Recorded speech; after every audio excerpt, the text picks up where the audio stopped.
Today's event is about a project led by Chinese University of Hong Kong. And they are doing this courageous efforts in making an online learning platform called Keep. I will let the speaker from Chinese U to explain further about the platform. But to me, it's a really great effort in making a platform, implementing a platform so that institutions, teachers, and students can congregate in this platform, pretty much like a MOOC platform, if you know what a MOOC is. So the project is so important that it has been funded by UGC in the last 2 trienniums. So it's a really important project in the higher education sector in Hong Kong. And today, their project coordinator, Mr. Eddy, who is already sitting here, will spend around 25 minutes to give us some updates as to how Chinese U has been using the platform to promote and support e-learning.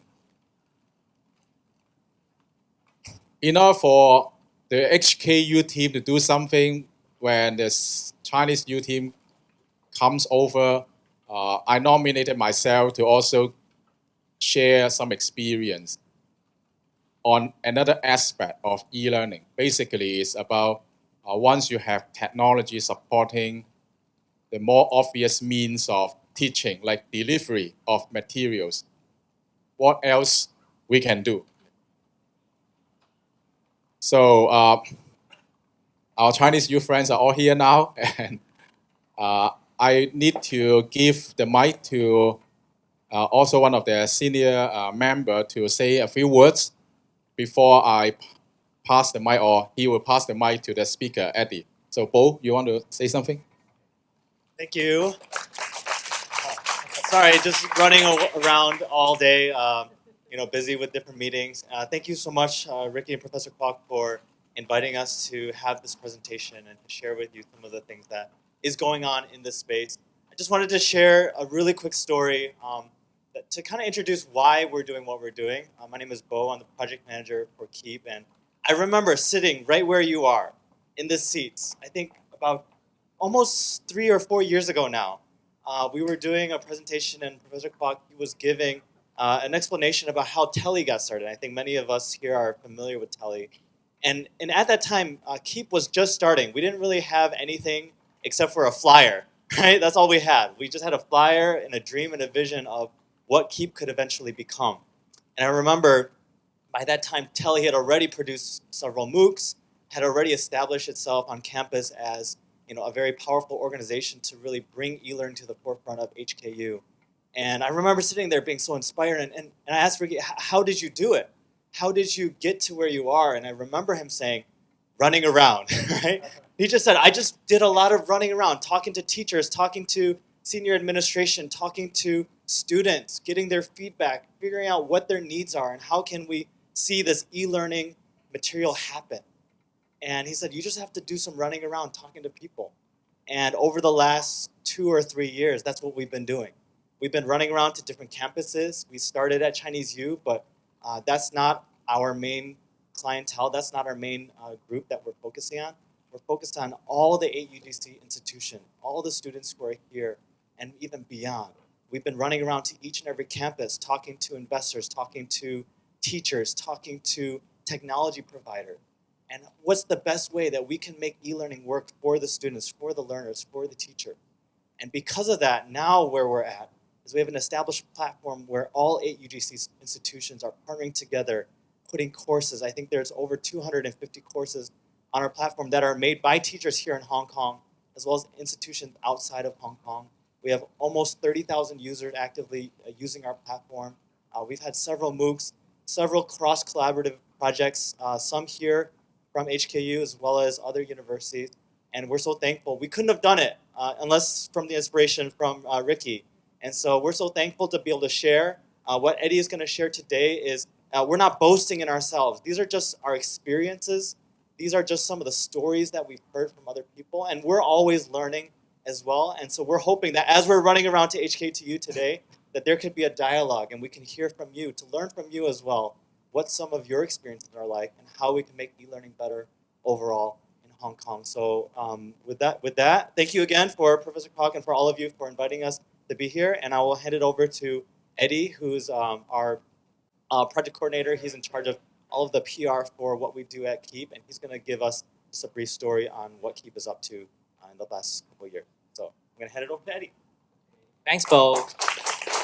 And I'm Eddy. I'm one of the project coordinator in the Keep project, and it's my first time here on behalf of the Keep team. So I see many new faces. So let's keep in touch after the seminar so that we can learn more from your experience and we can try to achieve something bigger or something more effective in teaching in the future, maybe using the Keep platform or using other ways of e-learning. Before we go into the details of this seminar, we would like to give you a brief introduction of our project. The name of our project is called Knowledge and Education Exchange Platform.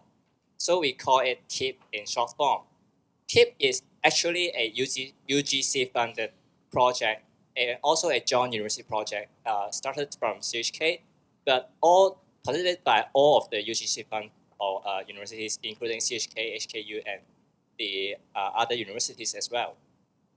The aim of KEEP is to build an e-learning hub so that teachers, students, or the e-learning practitioners can have a central hub that they can find or to use different e-learning tools or share different e-learning knowledges. So that's why we also host a learning management system on KEEP that teachers can share their online courses or to host their learning materials for easy access by students.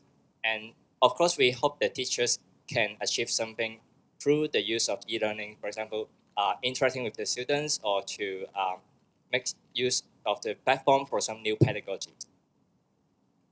And we consider e-learning as something that teachers can employ to achieve some meaning in education. So we do not build the platform for the sake of using the platform itself.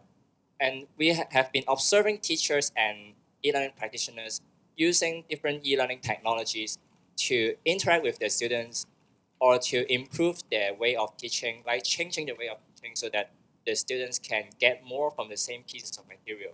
So this is the magic of e-learning, and we hope all of you would employ different kind of tools to achieve some impact in education, like better engagement or more interaction. We have been observing different kind of practices, but because the time is so limited, so we'd like to share only a few examples from CHK or other universities that teachers make good use of e-learning to improve their teaching. So the first thing we want to share is to be flexible. But what is flexible? By flexible, we mean that teachers adopt different kind of e-learning tools to satisfy different kind of small needs of the students or to satisfy the constraint of the course itself. So let's see the coming example. So I guess most of you are familiar with this kind of teaching model that the teachers would deliver a lecture to students, which is a one-way delivery. And then after the class, the teacher would ask the students to do some homework or do some experiment on himself or herself. So this is the traditional mode of teaching. But after some time, the teacher may find that, oh, the class time is so valuable, so limited, so we should do something more important. So this is, I guess some of you may have heard about this model called flipped classroom. So the flipped classroom is about flipping the lecture and the activities so that in a limited class time, the teachers would do something with the students like discussion so as to deepen their understanding or to ask them to think of the content.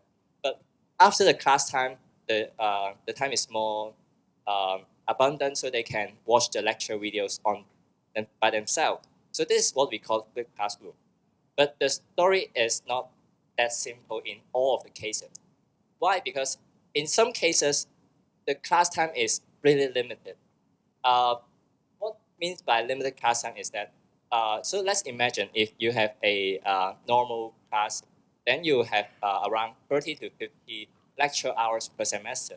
But in some cases of special programs like John University program, the time is so limited that you can only afford to deliver a lecture or deliver a teaching activity of around 15 to 20 hours. So the limited class time would can be a constraint of what we call on the fluid classroom model, because the class time is limited so that you cannot do as much discussion as you wish to.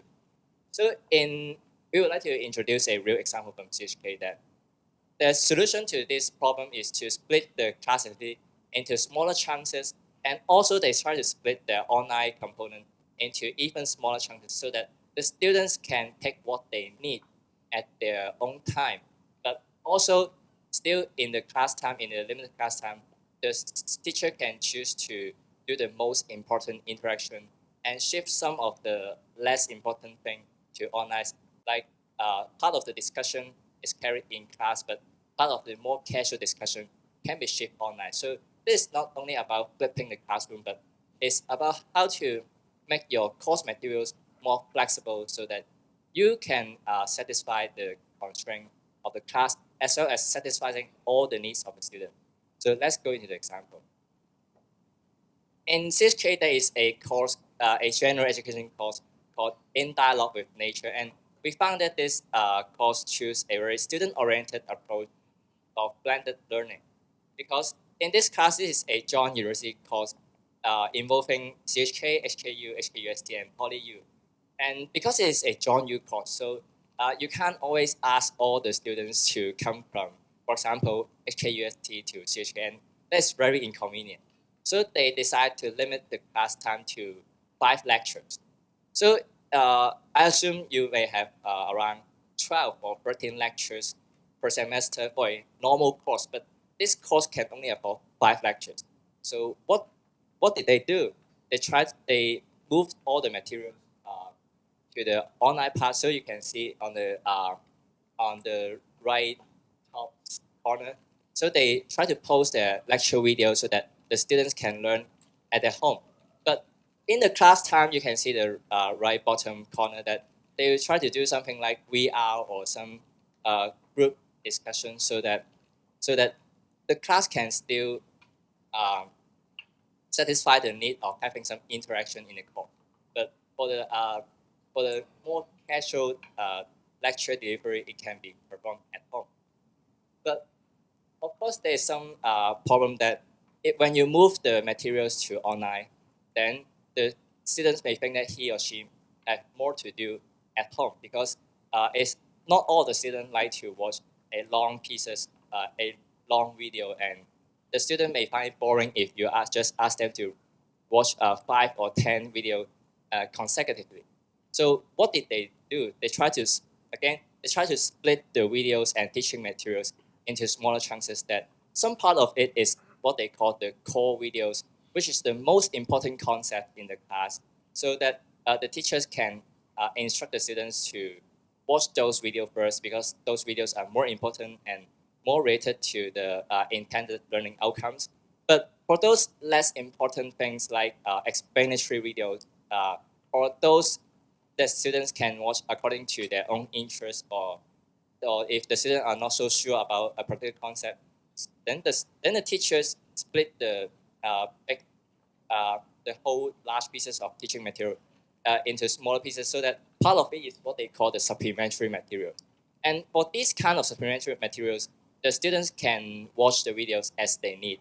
And actually, the teacher find this approach is quite flexible, because the teachers have complained that, oh, I don't have enough time in my class to teach all the things, because in my class I can only teach some core concepts, but I don't have enough time in 1.5 hours to deliver so many complicated new concepts.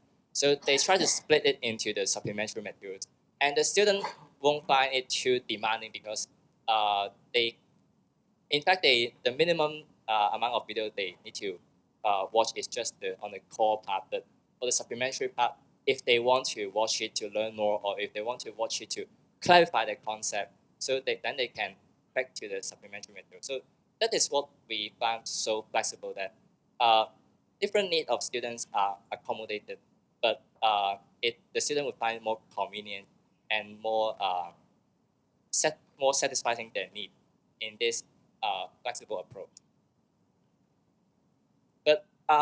But there's another problem that as you move all the things to online, then the story may become you are asking the students to watch a lot of videos, like watching a very long pieces of playlists on YouTube, and that can be boring as well, and that might be harmful because the videos are one-way delivery, but as in learning, you expect the students to contribute, you expect the students to think. So by in moving the materials to online, they are not only creating the videos, but they are also creating an interactive application, the mobile application, as what you see on the screen, that the student can do something at home to check their concept, so that they are not only watching the videos, they are not only getting something from the teacher, but they need to digest. They need to take out their mobile phone and to answer the question, so that this is, although the class time is quite limited and only limited activities can be carried in the class, but with the use of the mobile technology, the student can still do something at their home. So it's not only a simple flipped classroom model, but it is a more flexible model that the teaching materials are split into small pieces, including in-class activities, online videos, online supplementary materials, and even some interactive application or interactive homework. So that can help the teacher to satisfy different teaching and learning needs in the constraint of limited class time and in the constraint of the student not having enough interest or time to read all the material.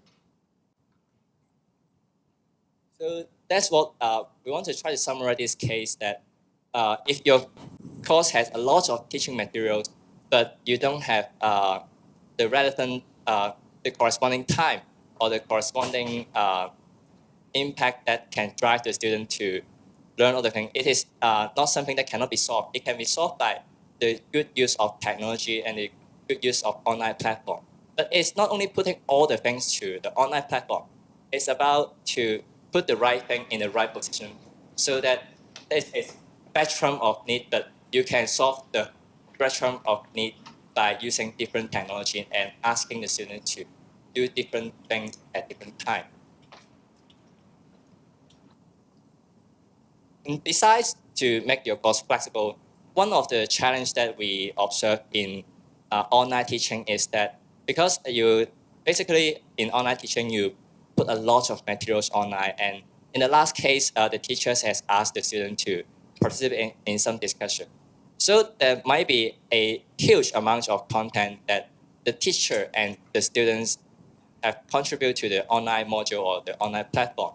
So how did the teacher solve the problem on Keep? And this is something before something more traditional, that in this case, you can see that there is a long discussion in the course, but you can see on the corner that there are more than 2,000 responses. So how can a student summarize or read so that huge amount of responses? And that is, I think most of us will think that is impossible, and the students would just skip all the most of the maybe they read their first response, but they will just skip all the rest response. So this is not something the teacher wants, because as the teacher asks the student to participate in the discussion, they want the student to learn from the others. So how did the teacher do that? And in fact, we have a more extreme example that there are around 5,000 responses. So we think that this is not good enough, because the student would just think that this is so boring, and I will just skip all the responses. On Keep, we have been observing teachers trying to adopt some internal and external tools. For example, this example is an external tool called Padlet, where we have been observing more and more teachers using that. And in this case, this is also a discussion with thousands of learners, with more than, I think, more than 5,000 learners. But in this case, the teachers asked the student not to submit a long dull paragraph, not to submit all the things in text, but the teacher asks the students to submit something visualized. For example, in this case, they ask the students to submit a mind map. But in other case, the teacher also asks the students to submit a photo that can represent their answer and to provide a short pieces of text as something to explain their photo or something to explain their mind map. And there's also some internal tool on Give. For example, this word cloud that the teacher has been asking the student to submit some keywords that they want to express about a particular topic. For example, in this case, the teacher asked the students to submit the keywords that they think are related to effective teaching.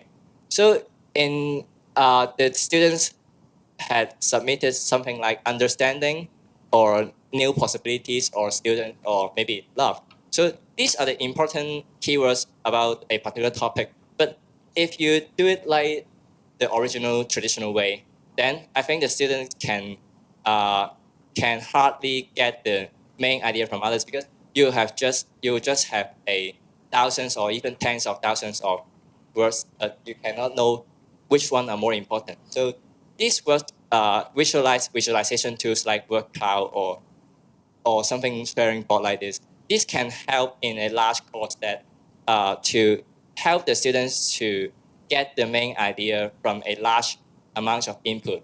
And I think you don't need to apply when you have 2,000 students. Actually, I think if you have a class of more than 50 or 100, then the student would tend to not read the input from the others because it's just the student may think that it's not necessary to read that long pieces of content, and that would be a waste of the effort from other classmates, and that is not the best thing that we want to achieve in a class. But these visualization tools can help. So you can see the difference here. And you can see from the left side it's not so appealing and the students can hardly get any main idea from the discussion. But on the right side, you can see it is more attractive, but it is not only more attractive, but the more important thing is that besides it's more attractive, it can help deliver the main idea more clear. For example, if you see you can get the main idea by watching observing the center point of the mind map, or you can get the main concept by looking at the large text. So these simple tools can help teachers to deliver the summary of a course or the summary of a particular topic, but without the need of using some very advanced setup. But actually, these are very simple tools that are available on Keep or available from outside that you can embed on any learning management system you are using. But these simple ways can help teachers to summarize the learning content and to make good use of the student input so that the other students' input are not wasted and you can at least the student may not read all. In fact, the student may not read all of the responses. I think they can learn more or they can get more idea from this visualized discussion. So why we recommend these approaches like making your course content more flexible or to visualize your content is because the teachers and some of the students are reflecting to us that these measures are helping them to engage in the course. Because sometimes it's quite normal for a student to think that a course is quite demanding or quite boring, but e-learning can help teachers to deliver the material at the right time and in a better way, like visualized way, so that the student can engage in the learning content in a deeper extent. And also, as the amount of learning content grows, then your teacher will need to consider if there is a better way that can encourage students to read more. And so in our first example, the general education course in CHK, as the teachers split the learning materials into the core videos, the supplementary part, and the interactive application, then the students find a natural flow to go through all of the learning material. But that is not boring because there are different forms applied on the learning material. And before we end the sharing, we would like to share with you some of the other tools that we have been developing for KEEP that the teachers can use for their teaching or research. And the first one is we call Keep Course. So this is actually a search engine that you can search for external materials like MOOC on other platforms. And you can, for example, you can submit a particular topic like maybe artificial intelligence or maybe poetry or um, maybe psychology. And then you can find the right courses for your teaching or for you to learn something more. And of course, if you put a course on Keep, you can search in this engine, but sometimes you want more from external. For example, you want to launch an online course, so you want to see the examples from the other universities, for example, the top universities from the USA. So you can search your topic and find the examples from the other universities on other platforms. And you can learn to see what you can learn from the other courses to supplement your own course.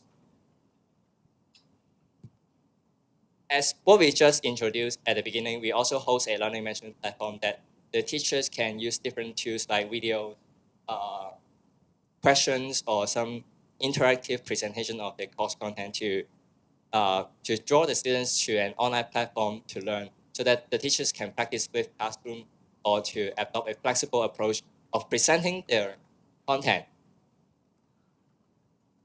Besides that, we also have a dashboard because as we have a learning management system, there are lots of data that come from the learning management system. For example, the enrollment rate, the participant rate, or something like the score distribution.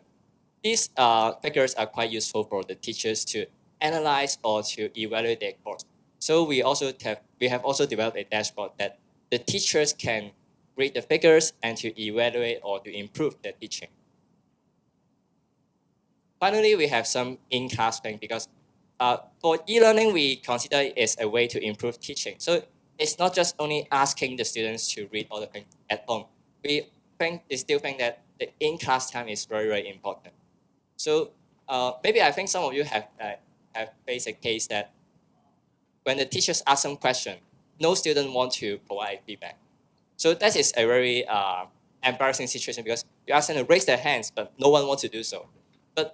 So we try to solve this problem by introducing a mobile app that the student can click on the mobile. Of course, the teacher needs to set the question first, and then as the student click the answer on their mobile phone, then they can answer the question provided by the teacher without raising their hand. So some shy students may find this useful. Some teachers would find that it's useful for working with a large number of shy students, and this can help the teachers to maintain some kind of classroom interaction and also to know the participation or the level of the understanding by the student. And as our project developed through the years, we have around 30,000 users in different universities. Mostly they are from the universities in Hong Kong, like the 8 UGC Fund University. But there are also some external training providers using the platform. And so there are different kinds of teaching methods adopted in the different kinds of courses. And of course, we are very happy to share with you the latest observations. And because in different kind of courses, there are different learning needs. Like as in the first example, it is a joint university course so that the student want to maintain some interaction. But in the second example, it is actually a distance course, a MOOC course. So the teachers can only use the way of distance learning. So there are different kind of practices that we have been observing on the platform, and we are glad to share all of those methods with you and other teachers. So finally, we want to thank Professor Ricky Kwok and TELI again for inviting us to here. And we believe that in the future, there might be more and more different kind of new teaching ways, new technologies that we want to develop.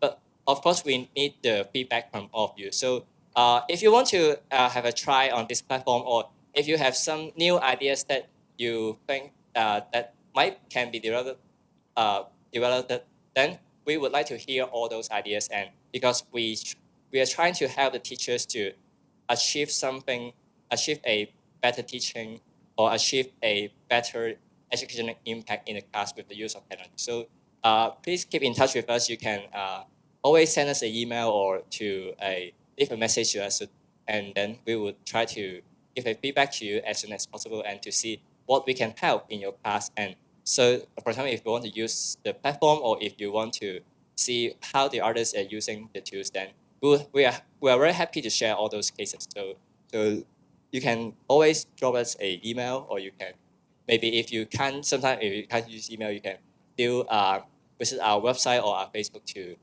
contact us so that we can help to solve your problem.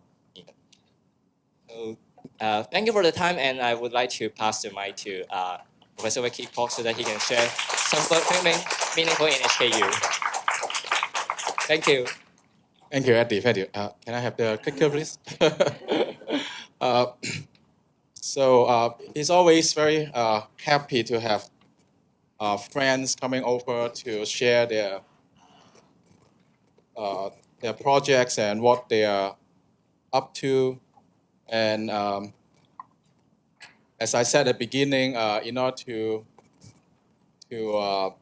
supplement or complement what Eddy has just shared with us, I try to be more focused.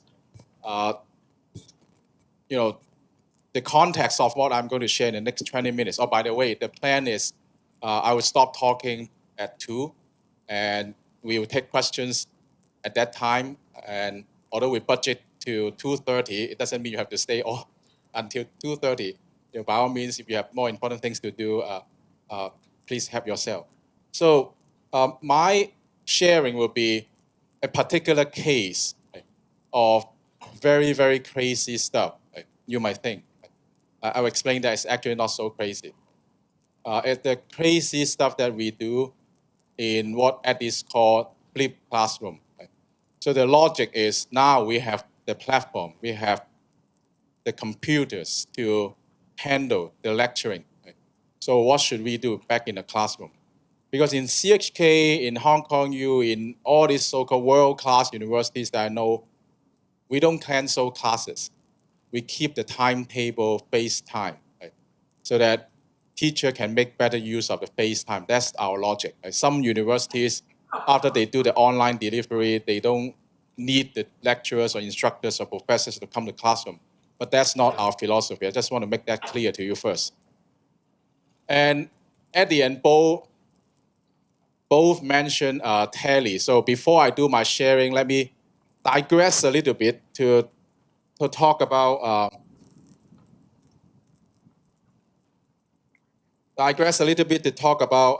who we are first. Because as Bo mentioned, he asked me this question: how did you do that? And many more people ask me another question: why are you doing this? Because we have been doing so many crazy stuff and silly things. We made mistakes along the way, of course. So the question is why? In order to answer that, I figure I better use a slide to do this, just to get it straight once and for all. I'm borrowing the concept called Golden Circle from this guy, Simon Sinek. You might want to check him out on YouTube. He promotes this concept, which I believe is very useful. Using this concept, the most important idea is who we are at the core. At the core, I don't know about you, but we strongly believe, we Hong Kong U people, this TELI team in particular, strongly believe that we have to do something to resuscitate learning. Because, again, I don't know about you, but my observations is that learning has been so suffocating in many, many situations. More serious in the K-12 public school system in Hong Kong. I'm sure you know what I mean. Right? And, a dreadful classroom is not uncommon in university either. Right? So I have known so many excellent teachers trying to do something to change this situation. And that's also our core. But then the next question is how, or the more important question is how. For the how, we always tell ourselves we have this can-do spirit. That's why we do a lot of crazy stuff. We don't give ourselves excuses like we don't have experience in this, nobody has done this, maybe this is not appropriate. that kind of excuses. We do away with all of those. Because our belief, my education friends here would try to beat me up, is we try to do it first, right? And see what happens. And we learn from that. Right? The education colleagues who always educate me that, okay, you have to have an evidence-based approach. I know that, but we are running out of time. Right? We have to make things happen first. Right? You don't know until you try. Right? Those are the things that I feel more related to. Right? So we always exert this can-do spirit in things we do, in the dialogue that we have with people running around. And we always try our best to support teachers, many of you here in this room, to create quality time and quality space for learning. This right now, as I'm speaking, in my view, is not quality time. It's so passive. Right? One guy standing here talking, all of you guys just waiting for him to stop. Right? Energy level is very low. Right? Some of you might actually fall asleep. I see some sleeping faces, right? Which is fine. Right? I don't blame you. I do the same thing. Right? So we want to make the time quality time. We can't afford to have quantity. Right? Just like the time you spend with your kids. You want to make quality time. You can't do quantity. Space is also very important. I would hope this room to be something like a flat space, movable furniture. If that was the case, then I could have brought some activities to this room and the energy level would be much higher. Because some of our colleagues told me earlier that with the same group of students, he changed the classroom to a flat space classroom, same group of students. The behavior completely changed. In a lecture theater, just like you guys, waiting for the speaker to stop. In a flat space classroom, everybody is moving, working. Energy level is very high. And I strongly believe that this is important for effective learning. And of course, for things that we do, we always try to do it in a technology-enriched way. So this is our how circle. And for the what, that means our outlook. You all know this. Right? We do MOOCs, we do blended learning, we do games, which is the focus of today's sharing. We also do something in learning management system, and we support people in the university in implementing their teaching development grants. And our activities are not just funded by the university, but also UGC and also Hong Kong Jockey Club Trust. So this is our outlook. Right? I just want to go all the way inside to tell you who we are. Okay, digress a little bit also in another dimension, just to update you. We do MOOCs, as I just told you. And for MOOCs, I think we have been quite successful. Right? For example, this MOOC taught by this research assistant professor, a very, very fresh guy. And he very intelligently combined this teaching task with his research. So the picture that you see here is a picture he took in Arizona in the desert. He is doing some digging, the dinosaur bones and all that stuff, while doing the course. So the course is super successful, perhaps because of the contents is genuine, is real, is up to date. So we were selected as one of the top 10 courses in last year's edX Prize. Is this a big deal? We believe it's a pretty big a deal because we have 2,300 courses on edX active anytime, and they selected just 10, and we're one of those. And that means we beat institutions like MIT, Stanford, you name it. So just to make the point of doing online is something that we pretty much can master. Right? Now, the next question is, what happens back in the classroom? Right? But before I go back to the classroom in the next slide, you can see that a MOOC has many advantages. Right? That's why CHK's KEEP platform is really, very nice. Right? So learning through a MOOC allows the learner, as you can see this lady here in the MTR, perhaps doing some learning, I hope. Right? Self-paced, right? Asynchronous bite-sized videos, 7 minutes video by the research from MIT and Harvard, which I tested is around 3 MTR stations. Do some online assessments and so on. So this is all good. This is all good. But As I said, we still need to think about the classroom. Right? This is something like my classroom years back. I didn't have a picture of my classroom. So I used this picture from Shutterstock. Right? But it's the same thing. I was teaching like a differential equations, extremely boring stuff. Right? And so these are my students. Right? And so speaking of quality of interaction, there's hardly any interaction between them and me. They might have interactions with somebody in the dreams, right? But that's not related to the teaching or learning. So I asked myself, what about the energy level? Extremely low. Right? When you are sleeping, your body temperature actually becomes lower. Right? So the energy level is very low. And it's hardly any cognitive stimulus, right? Which is key to learning, right? And so not to mention anything about active learning, but I don't want to talk about that. So that was my classroom. And that was also my classroom. Right? I tried to do something after I moved my lectures to all online. Right? I'm doing the teaching myself, right? Although I'm also wearing ahead of promoting this, but I always want to walk the talk. So I'm teaching 2 courses, and one of the courses is this one, and I move all the lectures online. That's a no-brainer already. It's already done. We mastered the technique of doing that. So what should we do in the classroom? So this is my classroom. As you can see, the configuration is not like this. Right? We moved the chairs. We went into the classroom 1 hour earlier and moved the chairs and tables and all that stuff by ourselves, waiting for students to come to do some group work. When this photo was taken, we were asking the students to play the Rubik's Cube. Right?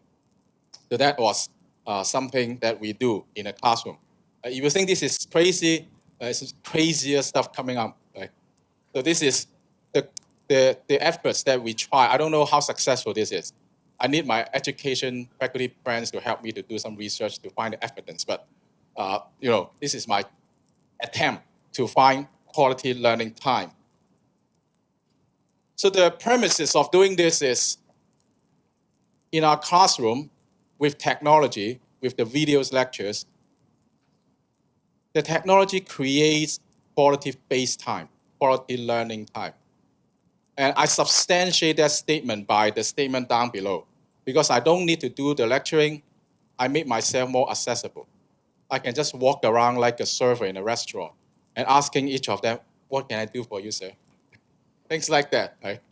And students, of course, they find it useful. Because in Asian culture, when you ask them to ask questions, nobody raises their hand, right? But when you walk to them, develop a conversation, a rapport, they would feel free to give you some ideas, raise their questions, and all this stuff. So this is the premises of doing this.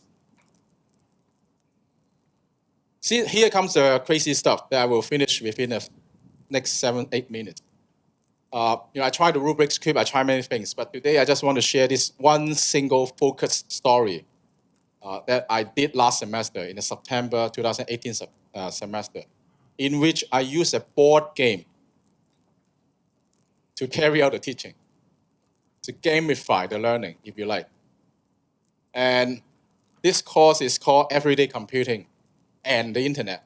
I don't have enough space to put the whole title here, but it's a course code. And I was actually playing with one group of students. And why I'm doing this, like how, or all these questions. This is the classroom, right, when students all arrive. Different tables, groups of 5, playing the same board game, and they are actually in a competition. They're competing against other teams in terms of time and score and different parameters. So the energy level is very, very high. So a very noisy room. They raise their hands asking questions, clarifications all the time. And this is the classroom. So how did I do that? It takes time, it takes effort, and it always needs a team. Right? These days, we can't do anything significant without a team, right? So that's why one of the key skills that we teachers should get across to our students for the 21st century is being able to function well in a team, right? Collaborative abilities, multicultural appreciation, that kind of stuff. So I also have a team, 2 game experts. Sitting next to me is the tutor, and there's also an instructional designer who is not in the picture because she is taking the picture.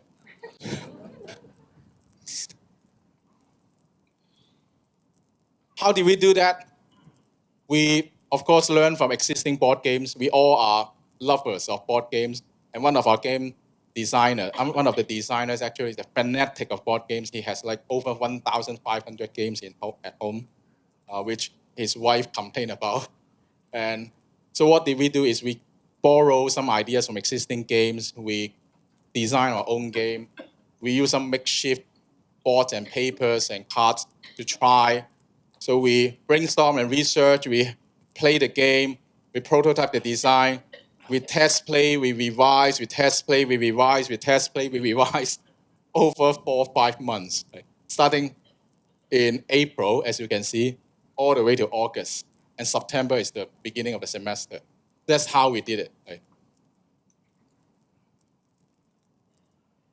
And in order to assist the students to start playing the game and start learning, so to speak, the tutor at the upper left corner produced an instruction video also to teach the student how to play the game. What are the rules of the game?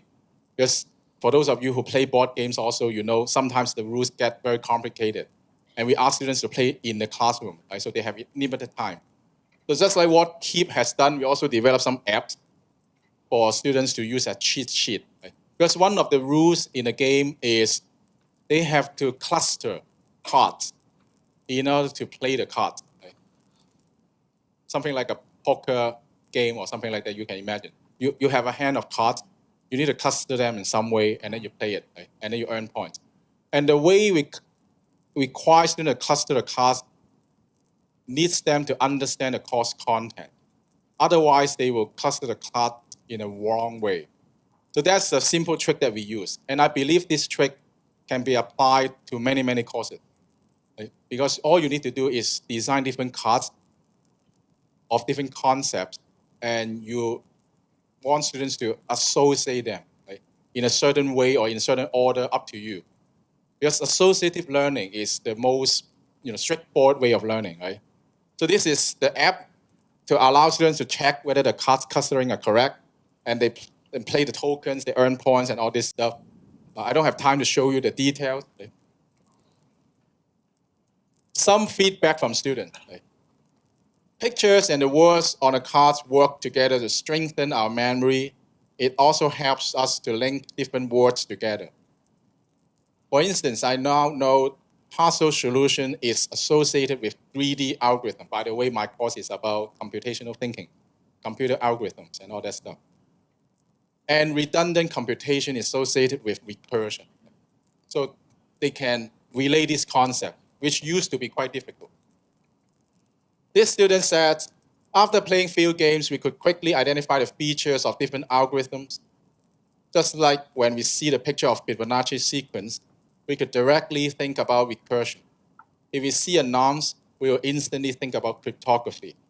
It shows that we can be familiar of different algorithms after playing the game. The student feedback, right? Associative learning. One more. Certainly, we think we got further perception of those algorithms. For example, we start from the biggest problem to the smaller size in recursion, and we select the optimal choice in greedy. Every time we try those algorithm games, we can have a further understanding of the operating principles of these algorithms. So I'm just trying to make the point that using certain kind of game rules in associating cards or associating the point earning actions with the course content, I believe your course can also do the same. But of course, there are challenges. Right? First and foremost, we want to achieve the education side of things. We want to enhance learning, assist learning at least. But also want to have engagement so that it really likes the game. It really feels like playing a game, elevating the energy level. And that's what sometimes people call edutainment now in this internet age. Let me play a 90 seconds video to show you a little bit more about the course. And I will stop quickly after that. I think this game is very interesting. It's kind of like learning by doing. The game designer is very clever. The most interesting that attracts me to take this course is because it will end at October.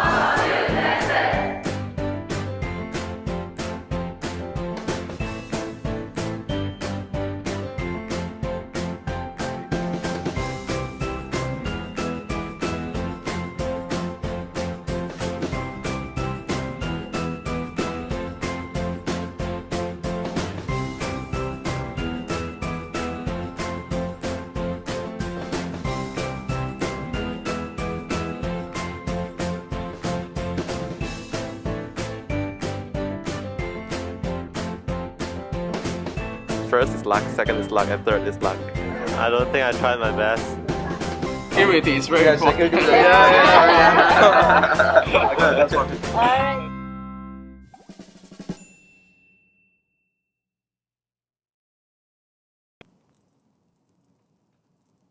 Okay, you might ask, I have 3 more slides to go very quickly. You might ask whether there are other possibilities. Of course, there are other possibilities. We are more than happy to talk to you and to share our experience. We even have a framework about this kind of experience, but I won't go through that today. Of course, we tried the Rubik's Cube, as you can see in this picture, but I also want to introduce to you 2 other courses. This course uses a bit more tech in the activity. It's a hybrid game, a board game plus augmented reality in another common core class about crime scene investigations. So what the game is about is students will work together again with a board, but when they use their mobile phone or tablet device to zoom on the board, they will have some objects pop up in the screen to give them more information. Right? So it's augmented reality in that sense, and which is very, very relevant to a crime scene investigation story. Oh, by the way, speaking of story, once I was taught by a very senior professor, in Hong Kong, you also, right? He said every course should have a narrative. Right? I'm still thinking about this line, but maybe you can also do the same. Right? So the narrative is very clear in this course, is to do crime scene investigation. Last slide is I have another course, right? Given that I needed to try all the extreme stuffs for other people to see, right? So that they know the possibilities, right? They know the range of possibilities. In my another course, I do classroom exercise by asking students to assemble hardware. So we'll give them this stuff. We even made our own board, as you can see, this red one here. So you see the course code of that course is CCST 915. The students will assemble these gadgets as a classroom activity to come up with some innovative applications. So these are the kind of classroom activities that we are trying to do.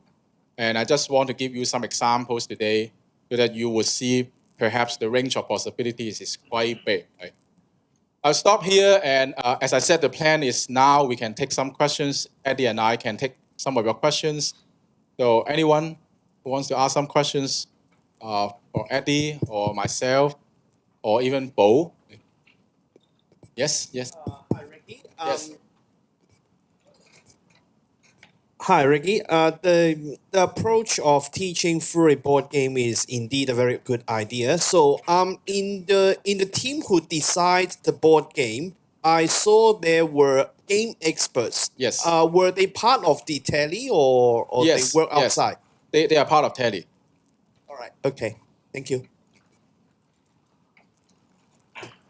Any questions for Eddy about KEEP? A question for you. Okay. What do you think are the best elements to creating a really great game? There are actually many elements that I have learned by doing this myself. First of all, the game has to be interesting. It has to be goal-oriented. so students would have the motivations. And one thing that I also learned is the pace of the game is also very important. So students should not be required to spend too much time to think about making a move. If that happens, then the game will not be engaging because the other guys will just be waiting. So that's another element. And of course, as I said in one of the slides, we need to capture the course content in some way. Otherwise, it will just be pure game, and we are not interested in that. We are interested in games that can get across the course content. So I think these are the three major parameters to answer your question. The first is the interesting side of the game pace, and connection with the course content. Okay, thank you. Yes, yes. I'm actually interested in the assessment components. Yes. Yeah, how are the students assessed? Okay. We assess the students. Actually, I need to give you one more slide. I try to avoid that. In all the classroom activities, they work in groups, right? And we require them to solve a given problem. And the given problem in the board game's case is the board game, right? And they have to then teach us back by making a video. So for those of you who are careful in watching the highlight video, you saw some of them filming. Right? It's because I asked them to send us back before they walk out of the classroom a 3-minute video about how actually did they solve the problem. How actually did they play the game in certain ways. How did the games help you to understand or solve some of the problems in the tutorial? So those prompting questions. And they have to, each of them in a group, have to answer some question. In the case of actually solving a problem together, each person has to explain how he or she actually participated. So that video report, if you like, is the assessment component. And we have a rubrics available to them at the beginning of the course. So they know exactly what they need to do. So that's why we also give them a bit of simple training in making videos in a classroom, because they need to finish that on site and upload to our drive before they can walk away. Yes, yes. Hello, Ricky. Yes.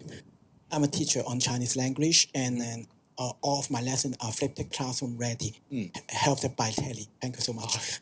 And my question, especially for Eddy, is that the last time I heard, I don't have enough time.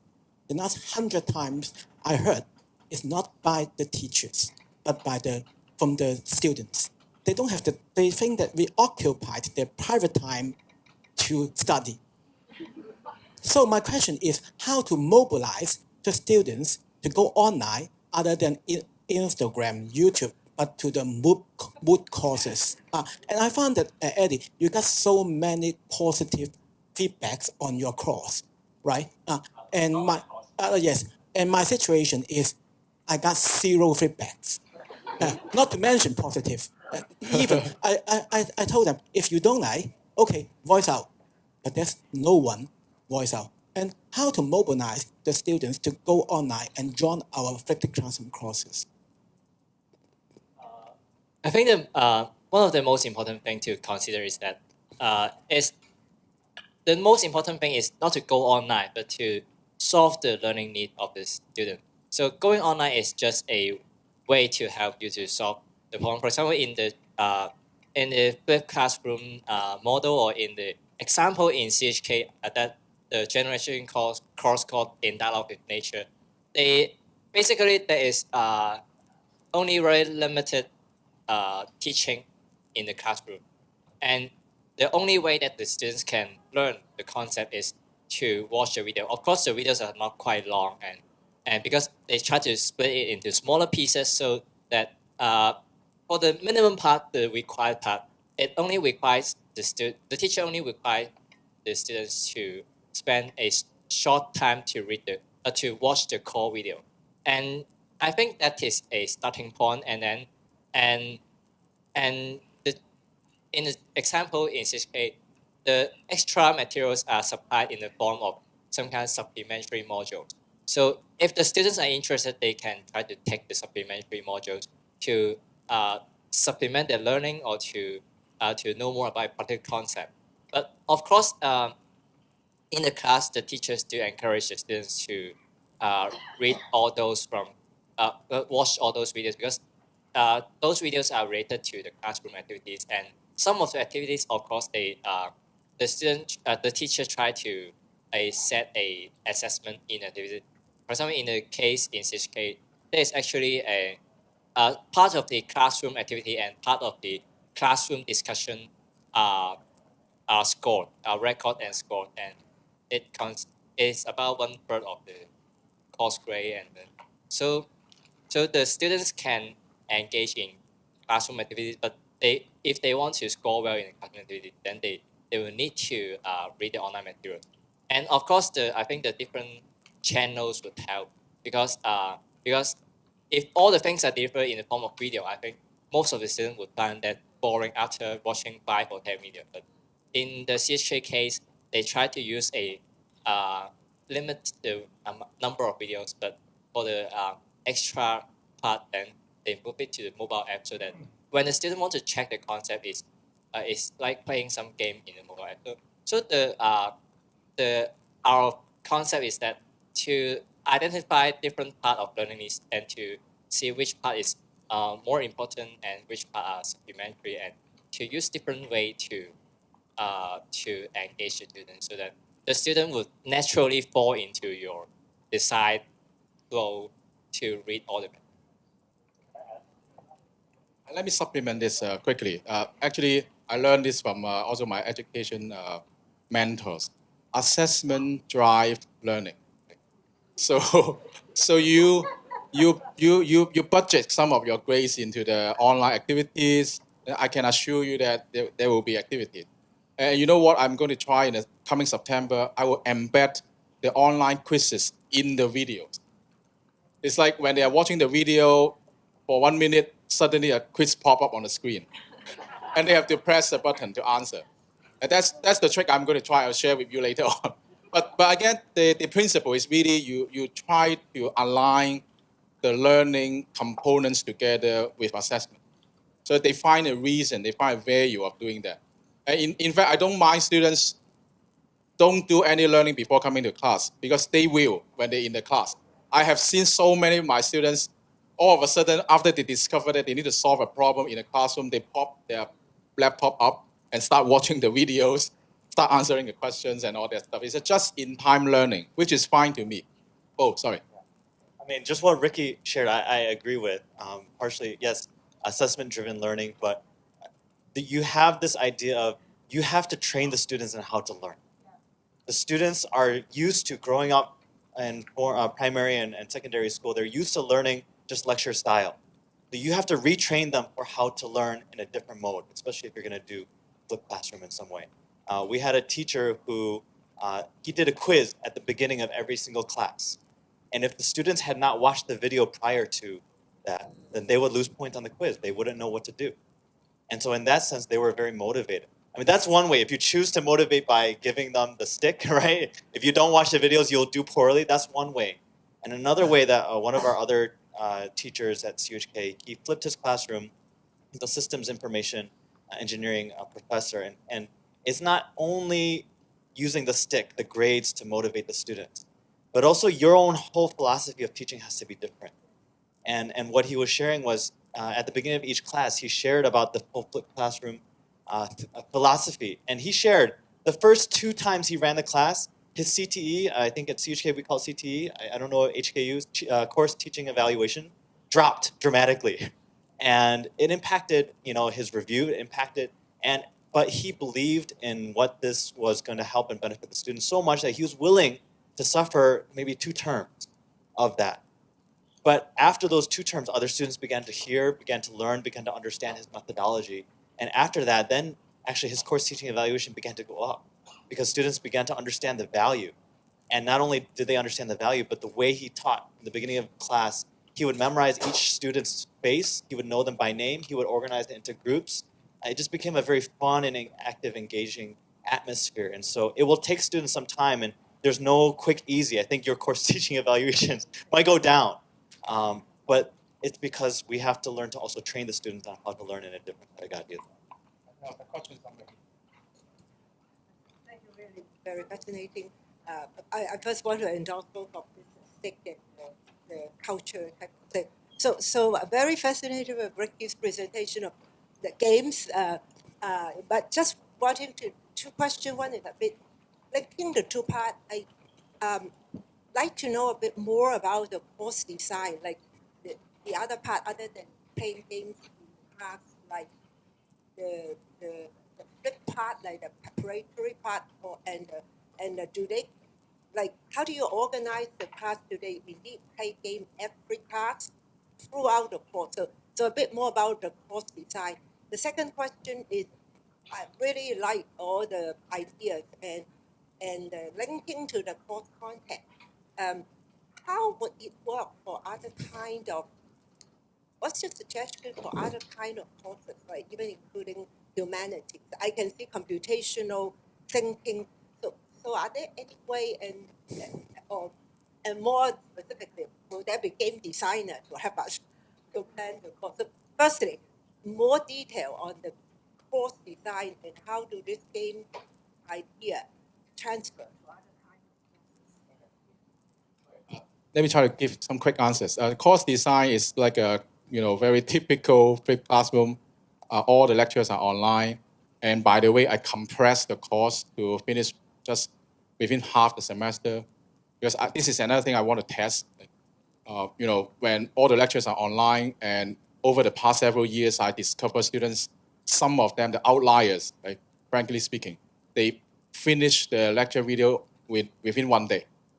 Although there are several hours of lecture videos, they finish it one day. So I figured that self-paced, self-directed learning, we should give that flexibility to the students. So that's the lecturing part. And of course, all these lectures are connected to the course learning outcomes. And those learning outcomes are about computations, algorithm design, that kind of stuff. And we are not just playing this game. We play this game only for 2 classes. The other classes, we play the other games. We solve different problems. And all these problems are connected to the course content in some way. Plus, we also have a so-called online tutorial scheme. I have so many things I wanted to test with my course. So I do away with the face-to-face tutorial. I discard that. I just have a Google document online. I post tutorial questions, and I ask students to go in at a specific time in a span of 2-3 days to work together to finish off the questions. Because it's a Google document, we can also look at that. We can also go in and help and provide support, ask some more prompting questions. It's really like a tutorial extended to 2-3 days. You know what I mean? And students find it very useful because they can then take the time to think and work together. Some of them actually organize some gatherings themselves to talk about the tutorial questions and come back and input the answers to the Google document before the deadline. And I will summarize and help them in the main classroom before we play the games. So we change the tutorial in that manner. So that's part of the course design. And so you might notice that one girl said that one of the attractiveness of this course is finished by October, which is true, which is my intention. Because I want to test this idea of challenging the semester idea. Why do we still need to drag the whole thing to 13, 14 weeks? I just don't see a compelling reason for doing that in all courses. I can see why we can do this. We should do this in some of the more sophisticated courses so that you give them more time to digest and work on the problems. But man, these are general education courses. They don't need so much time, I figure. Even you gave them that much time, you know what? When I was doing this conventional teaching, towards the end of semester, the room is just 20% full. They are not watching the web lectures anyway. You know what I mean? So I just can't get myself to get my head around this issue. So I just challenge this idea. And coming back to the second question, the answer is yes. We can help. We are more than willing to help. We are more than willing to work with you or your colleagues if you want to design some crazy stuff like this. But speaking of the framework, we need more help from you guys, the education researchers here in this room. Because we want to work with you to make sense out of why this is working to a certain extent. So that we can come up with a framework that hopefully can be generalized to different disciplines. But to me, it's all really about how to associate the course contents with the game actions, so that they don't just carry out the actions blindly. They have to recall or process some of the course contents before they can make meaningful actions. I think that's the only trick. For example, one thing that I already mentioned, let me repeat a little bit here, is the clustering of cards. I require them to cluster the cards in a certain way, and they have to follow that rule, otherwise they lose point. So therefore, they look up the contents, they watch the videos and all that to make sure they are not making mistakes. Right? So I can't give you better answers than that, but it's some work in progress. I just want to add an example from GHK that we think that the course material, different kind of that distributed in different ways, like online or in class, need to be highly rated because in the example we have just showed, there's a in-class VR playing section that the student need to wear a VR glass and then to try to watch from the glass about the structure of the outer space. So that is actually a special combination of different geometric objects. But if the student do not watch the videos from the online lecture or do not prepare for the class, he or she will not know what is the meaning of those complex geometric objects. And there are different other examples, like in a chemistry class, in a biology class, teachers are still start using VR to show different molecular structure, like the molecular combination of a protein or a cell, something like that. So because students are generally in favor of playing with VR or new technologies in the classroom, so this can be a drive for them to motivate them to read something outside the classroom, like the online lectures or the extra materials provided by the teachers. And as the students find a need to access other materials, then they won't think it is something demanding to them. And in the past we have heard some teachers comment that the students are generally okay with the idea of the flipped classroom, but they just don't want to do something more because it's sometimes like asking them to watch a long list of videos, which can be a demanding requirement. So the teacher can try to generate the need of reading the material, like it is related to the class activity or it is related to something very interesting in the class, like the board game or the VR playing section. So I think these are drives that can motivate the students to learn from other channels that the teachers provide. Last question. This is the last. At the end of the whole process, do you still have final exams? No. Because it's a general education course, and I don't know why, but most of us, we don't do final exams for general education course. No. Answer is no. But I don't see that as a showstopper, right? Because with the final exam, you can be more comfortable of doing more crazy stuff, in my view. Because you have the final exam as the gatekeeper at the end, right? But it's just that we don't do this. Yeah. Sorry? For this kind of courses, yes, we do. We do have grades. We have a very comprehensive assessment plan. As I said, they need to do the video reporting. They need to write reports, and they need to answer questions online. They need to participate in tutorial. There are a whole bunch of things they need to finish. It's just that we don't do final exam. Thank you. Thank you so much for coming. Thank you.